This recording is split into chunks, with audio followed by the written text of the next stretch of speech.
فردوس صاحب ہمارے ساتھ رہیے. غوث صاحب آپ بتائیے گا, وہ یہ کہہ رہے بھائی یہ ماننا پڑے گا کہ اس ملک میں جمہوریت نہیں ہے, اس ملک میں مینڈیٹ چرایا گیا ہے, اور وزیر اعظم یہ کہیں گے کہ آ جاؤ اب ہم بات کر لیتے ہیں, ہم نے مینڈیٹ چرایا ہے, ہم غیر جمہوری لوگ ہیں اور ہم تمہارا مینڈیٹ واپس کرتے ہیں, کیا میکینزم ہوگا اس کا بتائیں ہمیں, ہم آپ کا جلدی سے مینڈیٹ, اس طرح ہوگا کیا, یا کیسے مذاکرات ہوں گے؟ اور یہ جو چھوڑنے کی یہ تجویز جو آئی ہے ذرا مجھے اس پر بھی بتائیے گا. یہ قابل عمل تجویز ہے کہ شاہ محمود قریشی کو رہائی مل جائے تاکہ کوئی لیڈ تو کرے پی ٹی آئی کو؟ اس وقت قیادت کا فقدان ہے کہ بات کس سے کی جائے, کوئی ہے ہی نہیں اتنے بڑے اسٹیچر کا لیڈر, تو شاہ محمود ہوں گے تو ذرا یہ خلا پر ہوگا. جی آپ کا بالکل صحیح ہے. پہلی بات تو یہ ہے کہ جی عمران اسماعیل صاحب اور چودھری فواد کے پاس کیا مینڈیٹ ہے, ان کو تو پارٹی میں حال میں ایکسیپٹ نہیں کرتی کہ پی ٹی آئی سے ان کا تعلق ہے, تو ان کے درمیان میڈیٹر کا کوئی مجھے سمجھ نہیں آ رہی کہ یہ کیا رول ادا کریں گے, کہ ان کے پاس کیا مینڈیٹ ہوگا. یہ خود پارٹی سے نکالے گئے ہیں یا نکلے ہوئے ہیں. تو دیکھو ابھی نقوی صاحب کہہ رہے ہیں کہ جی ڈیلاگ آخر میں ڈیلاگ ہوگا, تو بالکل ڈیلاگ کی تو ہم کئی دفعہ آپ کو پیشکش کر چکے ہیں, لیکن ایسی باتیں جیسے کرتے ہیں کہ نیا الیکشن بھی, یوسف صحیح کا بیان سنا رہے تھے کہ وہ کہتے ہیں کہ نیا الیکشن ہونا چاہیے, ٹھیک ہے جی, خان صاحب کی رہائی ہونی چاہیے, سب کچھ ہونا چاہیے. اب یہ ملک میں ہر وقت الیکشن ٹھیک ہے نا, 18 کا الیکشن تھا وہ تو آپ کو منظور تھا کیونکہ اس میں آپ وزیر اعظم بن گئے تھے, کے پی کے میں حکومت بن گئی تھی. اب اس الیکشن میں اگر عمران خان وزیر اعظم نہیں بن سکے تو وہ کہتے ہیں ایسا الیکشن کراؤ. دیکھو الیکشن بھی ایک جو سپوز ہم کرا لیتے ہیں الیکشن, تو کیا الیکشن کی یہ رزلٹ تسلیم کریں گے, اس کی کوئی گارنٹی دے گا؟ یہ تو ہے نا, نہیں جو جیتے گا وہ تسلیم کرے گا, جو ہارے گا وہ اس کے دادی ہوئی ہے. نہیں مجھے بتائیے اس تجویز میں آپ کو کیا لگتا ہے, یہ جو انہوں نے خط لکھا ہے, انہوں نے بانی پی ٹی آئی کی بات نہیں کی, عمران خان کی بات نہیں کی, کہہ یہ رہے کہ عمران خان کو وہ بالکل بھی ہم مائنس نہیں کر سکتے ہیں اور عمران خان کا ہی ووٹ ہے, لیکن اس خط میں کہیں ذکر نہیں ہے شاہ محمود قریشی کی پیرول پر رہائی کا ذکر ہے. یہ دیکھو ان کی طرف سے نہیں ہے, یہ پی ٹی آئی کی طرف سے نہیں ہے. یہ تو وہی جو میں نے بتایا کہ جو دو تین بندے ہیں جو پارٹی سے نکلے ہوئے ہیں, تو وہ ایک تجویز پیش کر رہے ہیں, تو ان کا تو پارٹی سے تعلق ہی کوئی نہیں, ان کو پی ٹی آئی آن ہی نہیں کرتی, تو وہ شاہ محمود قریشی کی پیش وہ کیسے کر سکتے ہیں؟ ایسے اپنے آپ کو رکھنے کے لیے کوئی ایسا شوشہ چھوڑ رہے ہیں, یعنی وہ آپ نے کنسیڈر ہی نہیں کرنا, ان کی بات کی جائے اس کو کنسیڈر ہی نہیں کرنا. عمران خان یا کوئی پارٹی سے کوئی بندہ نہیں, لیکن یہ جو فردوس صاحب کہہ رہے ہیں کہ بھئی اس ملک میں جمہوریت نہیں ہے, وہ فردوس صاحب جو کہہ رہے ہیں کہ بھئی اس ملک میں جمہوریت نہیں ہے, رول آف لا اس ملک میں نہیں ہے, ہمارا مینڈیٹ چرایا گیا ہے, تو پہلے ساری چیزیں ریورس کی جائیں, تو یہ کیسے ہوگا؟ آپ تو اس کو تسلیم ہی نہیں کرتے, آپ کیسے اس بات میں آگے بڑھیں گے؟ بس ریورس کے بعد یہ ہے کہ نیا الیکشن کرایا جائے, اور تو ریورس ہو نہیں سکتا, ٹھیک ہے نا جی. ان کے پاس اس کے باوجود اکثریت تھی اسمبلی میں, تو کیوں نہیں وزیر اعظم بنے؟ وزیر اعظم تو نہیں بنے. P T I Peoples Party کو ساتھ ملا کے چلو ہمارے ساتھ تو ان کی بنتی نہیں, دشمنی ہے ہمارے ساتھ, ہمیں جو وہ کہتے ہیں کہ جیسے بہت بڑی دشمنی ہے, تو ہمیں تو پتہ کیا کیا کہتے ہیں, تو پیپلز پارٹی کے ساتھ مل کے حکومت بنا لیتے ہیں. تھا مینڈیٹ بھی تھا, لیکن انہوں نے اس کی کوئی پرواہ نہیں کی اور کہا کہ نہیں ہم اپوزیشن میں بیٹھیں گے. اب اپوزیشن میں بیٹھے ہیں تو کیا مطلب, وجہ کی بات یہ ہے کہ قومی اسمبلی اور سینٹ میں اپنی پارٹی میں کتنے بندے کو ٹرسٹ نہیں کر رہے. 120 کی ممبران ہیں یا 100 کے قریب. نہیں وہ تو آپ بنا ہی نہیں رہے, اپوزیشن لیڈر آپ بنا ہی نہیں رہے ان کا. وہ کہہ رہے ہیں بھائی خدا کے واسطے ہم نے اس کو کر دیا ہے, اپوزیشن لیڈر بناؤ, لیکن آپ نہیں کر رہے. مجھے آپ بتائیے گا خنزادہ صاحب کہ کیا یہ سیاسی مفاہمت اور یہ جو مذاکراتی عمل ہے کوئی آگے بڑھ پائے گا؟ کوئی چانسز, مطلب پوائنٹ سم تھنگ چانسز کوئی اس کے ہیں کہ ایسا ہو پائے گا اس ملک میں, یا وہی کانفرنٹیشن کی صورتحال آگے مزید بڑھتی ہوئی دیکھ رہے ہیں آپ؟ اعوذ باللہ من الشیطان الرجیم, بسم اللہ الرحمن الرحیم. دیکھیے جو ہونے کو تو سب کچھ ہو سکتا ہے, یہ کوئی پہلی بار نہیں ہے کہ پاکستان کے سیاستدان اکٹھے ہو جائیں گے. آپ کو یاد ہوگا کہ 2008 میں ہم نے 18ویں ترمیم کیا, ہم نے صوبائی خود مختاری دی, اور یہ ساری سیاستدان مل کے اور انہوں نے یہ آئینی ترامیم کی, صوبائی خود مختاری دی. تو یہ ہم نے پہلے بھی کیا ہے, لیکن مذاکرات ابھی مجھے اس کا کوئی امکان نظر نہیں آ رہا ہے. مذاکرات تب ہو سکتے ہیں کہ مذاکرات ایشو بیس پہ مذاکرات ہوں. اگر مشروط مذاکرات ہو تو میں نہیں سمجھتا ہوں کہ مشروط مذاکرات ہو سکتے ہیں, لیکن پی ٹی آئی کا مسئلہ یہ ہے کہ وہ ایشوز پہ مذاکرات نہیں کرنا چاہتے ہیں, وہ اپنی شخصی مسائل پہ مذاکرات کرنا چاہتے ہیں. وہ کہتے ہیں ہمارے 9 مئی کی ہمارے جو 9 مئی والے کیسز ہیں ان کو ختم کر دے, وہ کہتے ہیں کہ عمران خان صاحب کو رہا کرے، شاہ محمود قریشی صاحب کو رہا کرے، یہ ہماری یہ مقدمات ختم کرے، وہ مقدمات ختم کرے. تو ایسے میں تو مذاکرات نہیں ہو سکتے ہیں. چند چیزیں ایسے ہیں کہ اس پہ ہم اگر چاہے تو مذاکرات کر سکتے ہیں ایک دوسرے کے ساتھ. سب سے پہلا یہ کہ ہمیں چاہیے تمام پارٹیوں کو، یہ آپ دیکھیں نہ رو رہا ہے ہمارا بھائی، تو اس طرح 2018 میں ہم رو رہے تھے، 2013 میں بھی یہی دانلی کے الزامات تھے. تو اس پہ مذاکرات کرنا چاہیے کہ آنے والے الیکشن کو ہم کیسی یقینی بنائے کہ صاف شفاف ہو، جو جیتے وہ بھی تسلیم کرے، جو ہارے وہ بھی تسلیم کرے. یعنی مڈ ٹرم وغیرہ بھول جائیں، یعنی مڈ ٹرم وغیرہ بھول جائیں، مینڈیٹ کی واپسی ابھی بھول جائیں، آنے والے الیکشن پر بات ہو سکتی ہے. مذاکرات یہیں سے، اسی پوائنٹ سے شروع ہو سکتے ہیں. صحیح ہے؟ دیکھیں وہ تو آپ کو بھی پتہ ہے کہ پاسبل نہیں ہے. کون اپنا حکومت کسی کے لیے چھوڑ دے گا؟ مجھے آپ بتائیں. دوسرا، اس پہ مذاکرات ہو سکتے ہیں کہ ہم رو رہے تھے کہ ہمارے خلاف انتقامی کارروائی ہو رہی ہے، اب یہ رو رہے ہیں کہ ہمارے خلاف انتقامی کارروائی ہو رہی ہے. کہ ہم ساری سیاستدان مل کے ایک اس طرح کا ادارہ بنائے جو جج، جرنیل، جرنلسٹ ہر ایک کا احتساب کرے. کسی نے کوئی جرم کیا ہے بچ نہ سکے، اگر کسی نے کوئی جرم نہیں کیا ہے تو اس پہ ہاتھ نہیں ڈال سکے. وہ ادارہ کسی کو پکڑے تو کوئی یہ نہ سمجھے کہ ان کے خلاف انتقامی کارروائی ہو رہی ہے. تیسرا یہ کہ ہم بیٹھ کے اور سیاست میں مداخلت کو راستہ روک لے کہ ہم کیا اقدامات کریں کہ آئندہ کے لیے سیاست میں مداخلت نہیں ہو. لیکن اس ایشوز پہ پی ٹی آئی بیٹھنے کو تیار نہیں ہے. پی ٹی آئی مشروط مذاکرات چاہتے ہیں، اور میں نہیں سمجھتا ہوں کہ مشروط مذاکرات ہو سکتے ہیں، یا یہ حکومت کے بس کی بات ہے کہ ان کو انارو دے دی، ان کے کیسز ختم کرے، ان کے مقدمات ختم کرے، ان کو جیلوں سے رہائی دلوائی. یہ نہ حکومت کا مینڈیٹ ہے، نہ حکومت یہ کر سکتے ہیں. اور ایشو پہ پی ٹی آئی مذاکرات نہیں کرنا چاہتے ہیں.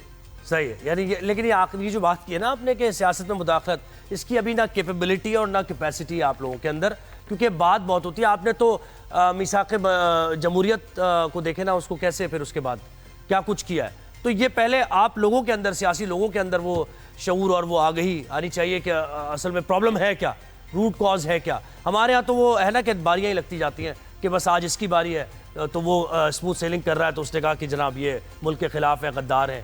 تو یہ تو ہوتا رہا ہے نا سر، آج ایک غدار ہے تو کل دوسرا غدار ہے. تو یہ جی ہماری باری تو کب نہیں لگی ہے. آپ تاریخ پاکستان کا اٹھا کے دیکھ لیں، ہم جب بھی اقتدار میں آئے ہیں اور جہاں پہ اقتدار میں آئے ہیں ہم عوام کے مینڈیٹ سے آئے ہیں. الحمدللہ پیپلز پارٹی پہ یہ داغ کوئی نہیں لگا سکتے، جھوٹا الزام بھی نہیں لگا سکتا ہے کہ آپ لوگوں کو باری ملے ہیں اور آپ لوگ کسی کے رحم و کرم پہ آئے ہیں. تو ہم کبھی نہ کسی کے رحم و کرم پہ آئے ہیں، اور یہ ہو سکتا ہے. ہم نے 18ویں ترمیم نہیں کیا، وہ کس نے کیا؟ کیا سیاستدانوں نے نہیں کیا؟ 58 بھی کس نے ختم کیا؟ بس ابھی یہ دعا کریں کہ 18ویں ترمیم انٹیکٹ رہے اور وہ NFC وغیرہ کا معاملہ انٹیکٹ رہے. یہ دعا کرنی چاہیے. اچھا، ہم ذرا کچھ جاننے کی کوشش کریں گے کہ حکومت کا پلان کیا ہے. PIA کی تو نچکاری ہو چکی ہے. اس کے ساتھ ساتھ وزیر خزانہ جو باتیں کر رہے ہیں انہوں نے یہ بتایا کہ جناب مہنگائی 38% سے کم ہو کر سنگل ڈیجٹ میں آ چکی ہے، اور زر مبادلہ کے ذخائر بھی $14.5 ارب سے تجاوز کر گئے ہیں. عالمی سرمایہ کاروں کا اعتماد بحال کیا ہے اور برآمدات پر مبنی ترقی کا آغاز ہو گیا. تو واقعی کیا آن گراؤنڈ صورتحال یہی ہے؟ کیونکہ سیاسی لوگ ہی اپنے اپنے حلقوں میں جاتے ہیں اور لوگوں سے بات کرتے ہیں تو انہیں پلس کا پتہ ہوتا ہے کہ جو نمبرز دیے جا رہے ہیں یہ کیا نمبرز جگلری ہے یا پھر حقیقت پر مبنی نمبرز ہیں. انفلیشن کہاں پہنچا ہوا ہے، فوڈ انفلیشن کیا ہے. تو اخونزادہ صاحب آپ سے ہی گفتگو کا آغاز کرتا ہوں میں.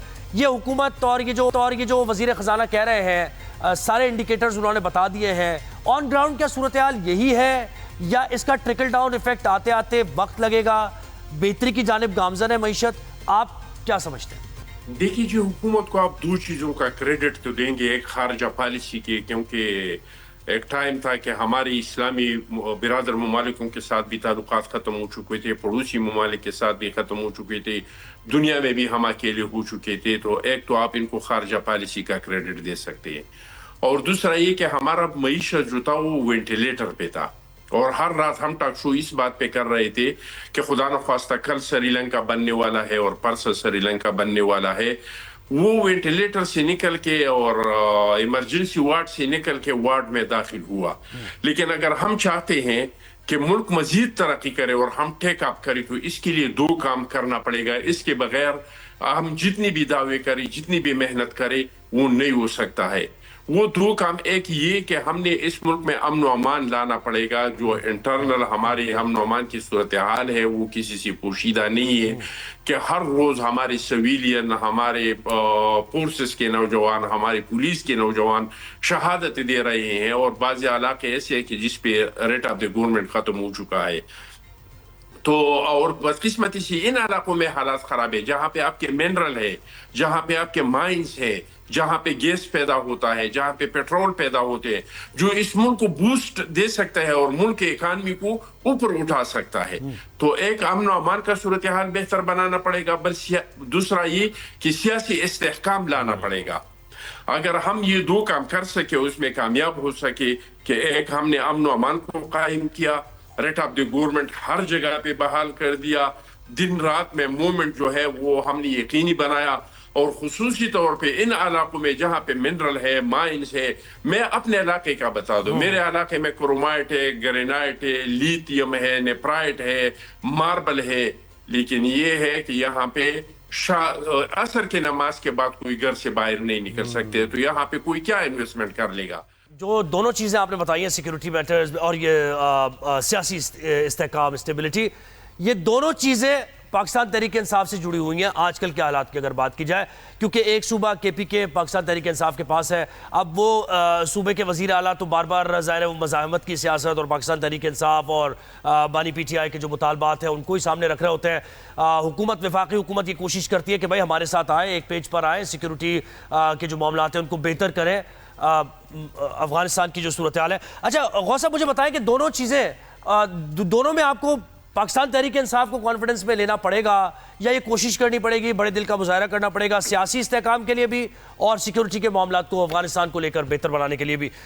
تو کیا اس سلسلے میں حکمت عملی ہوگی آپ کی, کیونکہ اس کے بغیر معاشی استحکام ذرا مشکل ہی ہے؟ دیکھیں جی, سیاسی استحکام کے لیے تو کوشش کرتے ہیں, تو ظاہر ہے ہم حکومت میں ہیں اور ہماری یہ مرضی ہے کہ سیاسی استحکام ہونا چاہیے. اب سیاسی استحکام کے لیے جو ہم یہی ہوتا ہے کہ اپوزیشن سے مذاکرات کیے جائیں. اپوزیشن سے مذاکرات بڑی کوشش کرتے ہیں, لیکن کوئی فروٹفل مذاکرات ہوتے نہیں. 3-4 دفعہ کوششیں ہو چکی ہیں, ان سے بات بھی کئی دفعہ یہ بھی ڈن ہوئے کہ ان کی جو ٹیم ہوتی ہے وہ طے کر کے جاتی ہے اور پھر جب خان صاحب کے پاس ہوتی ہے تو اس کو ختم کر دیتے ہیں. ٹھیک ہے نا. انہوں نے دیکھ ایک دفعہ آپ کو یاد ہوگا کہ اس سے پہلے چکتئی صاحب کو بنایا تھا کہ جی آپ ہمارے بیاہ پہ سیاسی پارٹی سے مذاکرات کریں. یہ آج سے 7-8 میں پہلے کی بات ہے. تو اس وقت کیا تھا, چکتئی صاحب نے پھر ظاہر نون سے رابطہ کیا, پیپلز پارٹی سے کیا. تو اگلے دن عمر ایوب جو اس جنرل سیکرٹری تھے, اس کی اسٹیٹمنٹ آ گئی کہ چکتئی صاحب جو مذاکرات کر رہے ہیں ہمارا ان سے کوئی تعلق نہیں ہے.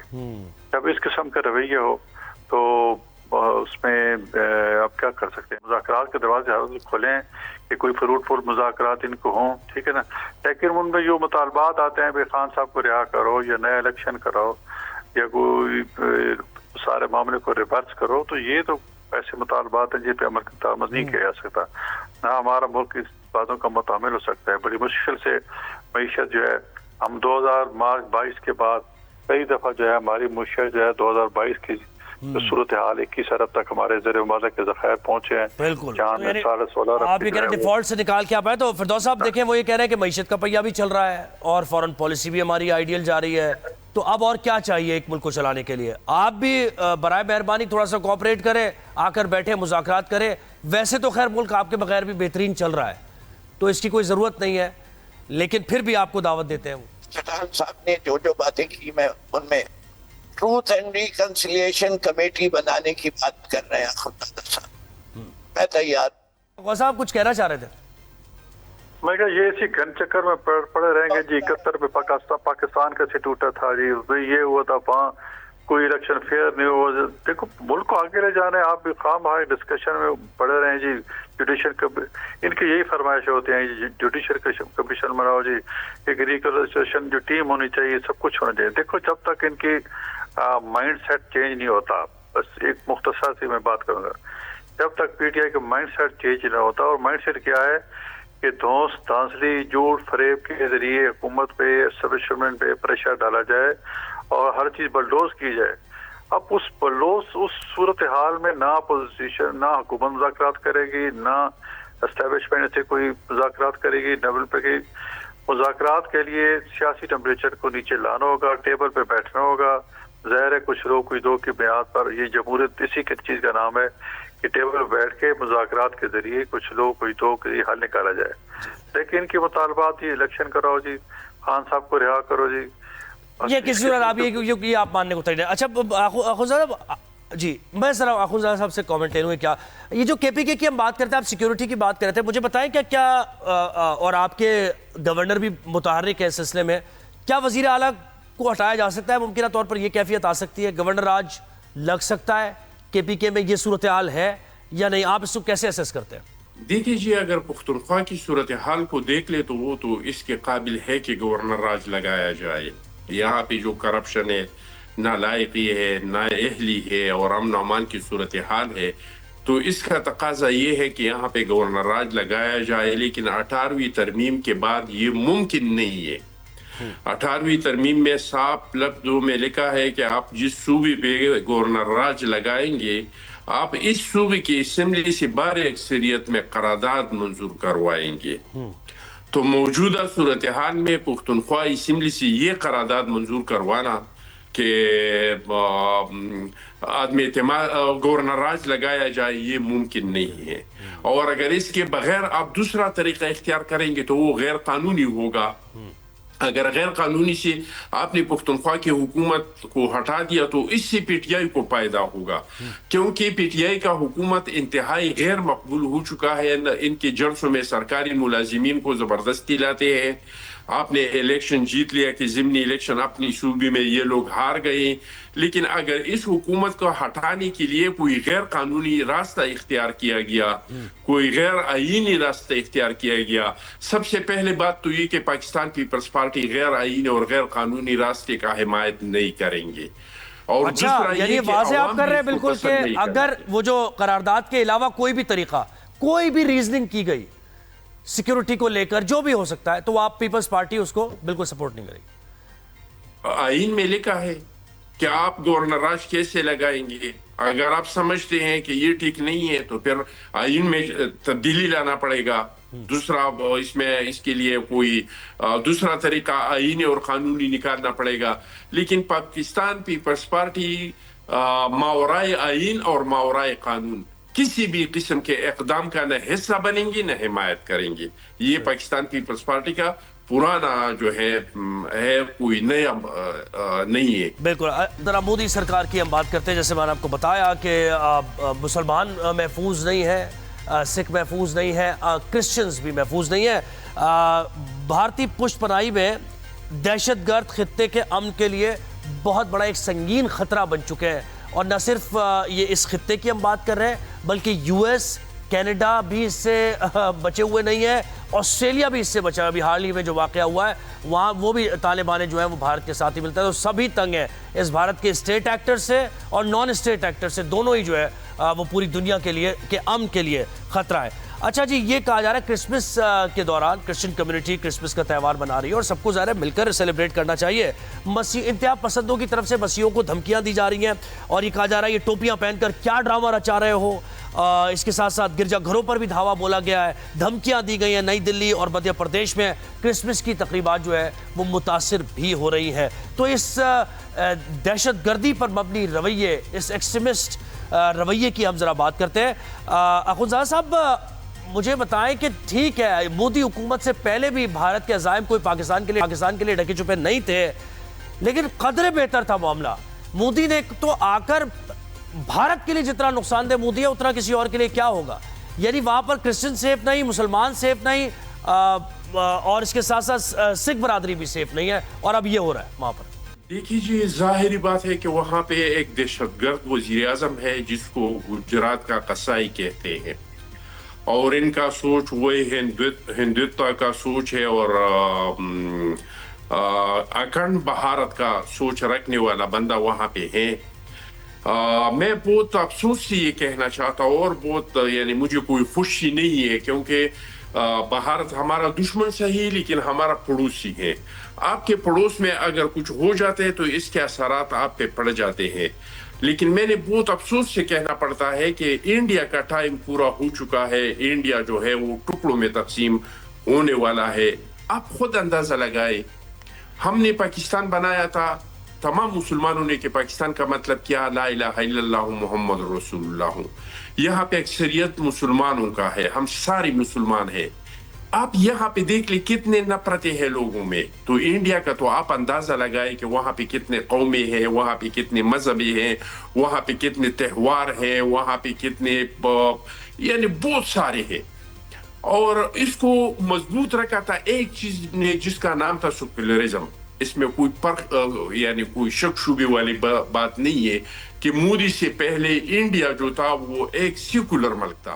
لیکن یہ مودی کا سرکار جب سے بنا ہے اور انہوں نے انڈیا میں جتنے نفرتیں, جتنا نفاق, جتنا توڑ ڈال دیا ہے, مجھے افسوس سے کہنا پڑتا ہے کہ ممکن ہی نہیں ہے کہ انڈیا اور متحد رہے. انڈیا, میں سمجھتا ہوں کہ انڈیا کا وقت آ چکا ہے کہ انڈیا ٹکڑوں میں تقسیم ہو جائے. وہاں پہ مختلف صوبوں میں جس طرح کے علیحدگی کی تنظیمیں چل رہی ہیں, آپ کشمیر کی طرف دیکھ لیں, آپ جو ہے لداخ کی طرف دیکھ لیں, آپ اتر پردیش کی طرف دیکھ لیں, آپ پنجاب کی طرف دیکھ لیں, یعنی مختلف بالکل ایسے ہی ہے. ہر طرف ایک انریسٹ ہے, بالکل ہر طرف انریسٹ ہے, بالکل صحیح کہہ رہے ہیں آپ. اور وہ دہشت گردی, اور ساتھ میں یہ ہوا کہ نہ صرف یہ کہ اندر سے وہ کمزور ہو رہے ہیں, انڈیا کا پڑوس میں کوئی دوست ممالک نہیں ہے. غوث صاحب آپ بھی مجھے بتائیں کہ یہ جو رویے ہیں ہم دکھا بھی رہے ہیں, کرسمس کی تقریبات کے دوران ان کو باقاعدہ تھریٹن کیا جا رہا ہے کہ ہندوؤں کا دیش ہے. یہ دیکھیں کسی انڈیویجول کا رویہ نہیں ہو سکتا. یہ رویے تبھی آتے ہیں, اتنی ہمت تبھی آتی ہے کہ جب آپ کو پتا ہوتا ہے کہ آپ کی حکومت جو ہے نا اس کے پیچھے کھڑی ہوئی ہے ہمارے, اور ہم کچھ بھی کریں گے ہمیں پوچھا نہیں جائے گا. ایسا ہی ہے نا سر؟ اس کے بغیر تو یہ اس طرح کے رویے بالکل بھی جی بالکل, کیونکہ اکھنڈ بھارت کا جو سارا بھارت کے مودی صاحب لگاتے ہیں یہ اسی کے شاخسانہ ہے, اور اپنے جو پارٹی ہے اس کو پش اپ کرتے ہیں, ورنہ ایسا جتھے کے جتھے نکلتے ہیں. آپ دیکھو مسلمان تو ہم پہلے سے کب سے گلہ کر رہے ہیں کہ ہمارے ساتھ زیادتی ہوتی ہے, حالانکہ ہماری تعداد وہاں 30-40 کروڑ سے بھی تجاوز کر چکی ہے. اس کے باوجود مسلمانوں کو جو ایک دیوار سے لگایا جاتا ہے, ان کے کاروبار تباہ کیے جاتے ہیں, ان کے گھروں پہ ان کے بچوں کو ہراساں کیا جاتا ہے. آپ کرسچن کمیونٹی کو یہ دیکھو نا, یہ ہمارے پہ الزام تھا کہ پاکستان میں جو ہے اقلیتیں جو ہے خطرے میں ہیں, ہمیں انڈیا یہ جو بھاشن دیتا تھا. لیکن آج انڈیا میں کیا ہو رہا ہے؟ انڈیا میں یہی ہو رہا ہے کہ جو کرسمس اور گرجا گھروں پہ حملے کیے جا رہے ہیں, ان کو دھمکیاں دی جا رہی ہیں. تو دیکھو پاکستان میں تو کتنا, آپ صرف گلبرگ لاہور میں دیکھ لیں, پورے ایک چوک جو ہے سجایا گیا ہے اس کے کرسمس کی تیاری کے سلسلے میں. اتنی بڑا ایونٹ کبھی پاکستان میں نہیں ہوا. یہ ہے کہ پاکستان میں کرسچن کو یا تمام مائنارٹیز کو اتنے حقوق ہیں جتنے عام شہریوں کے حقوق ہیں. بالکل ایسے. تو پاکستان تو اس لحاظ سے بہت اس سے انڈیا سے آ کے پاکستان ایکچولی پاکستان انڈیا جو ہے پاکستان کو تنہا کرنے چلا تھا اور خود ہی تنہا ہو کے بیٹھ گیا ہے. اب خطے میں کسی کے ساتھ نہ اس کی دوستی ہے, نہ کوئی اس پہ ٹرسٹ کرنے کو تیار ہے. ایون کہ خلیجی ریاستیں جو ہیں وہ بھی اس سے نہ لائیں, کیونکہ امریکہ جیسے سب کنٹری جو ہے وہ بھی اس سے پیچھے ہٹ گیا, بلکہ وہ اس کے بڑے پیچھے تھا, اور وہ چاہتا تھا کہ چائنا کے سامنے ایک قوت کھڑا کیا جائے انڈیا کو, اور اس نے انڈیا کو out of the way support کی. لیکن اس کو مجبوراً پڑا. اور تو یہ لوگ ناقابل یقین ہیں, یہ اقلیتوں کو برداشت نہیں کرتے. پر ہم نے انڈیا پہ اپنا سفارتی سیاسی دباؤ ڈالنا ہے تاکہ ہمارے جو مسلمان بھائی ہیں یا دوسری اقلیتیں ہیں جی بالکل محفوظ محفوظ رہیں, ان کے گھر محفوظ رہیں, ان کے بچے محفوظ رہیں. ہاں جی, تو انتہائی قابل مذمت بالکل رویہ وہاں اختیار کیا جا رہا ہے. اور ہم تو خیر دلی ہمدردی کا اظہار کرتے ہیں انڈیا کے عوام کے ساتھ بھی اب, کہ جتنا وہ ظلم و ستم برداشت کر رہے ہیں مودی کا, اور بہت جلد یہ مودی کا دور جو ہے وہ ختم ہونے جا رہا ہے, لگ ایسا رہا ہے. تو شو کا وقت ختم ہو گیا ہے. فردوس شمیم نقوی صاحب پاکستان تحریک انصاف کے رہنما ہمارے ساتھ تھے, اخوندزادہ چٹان صاحب پاکستان پیپلز پارٹی سے ہمیں جوائن کیا, اور غوث محمد نیازی صاحب پاکستان مسلم لیگ نون کے رہنما, وہ بھی اپنی جماعت کا موقف دے رہے تھے. شو دیکھنے کا شکریہ. کل آپ سے انشاءاللہ ملاقات ہوگی. اپنا خیال رکھیے گا, فیڈ بیک دیتے رہیے. زہیب حسن کو دیجیے اجازت. اللہ حافظ.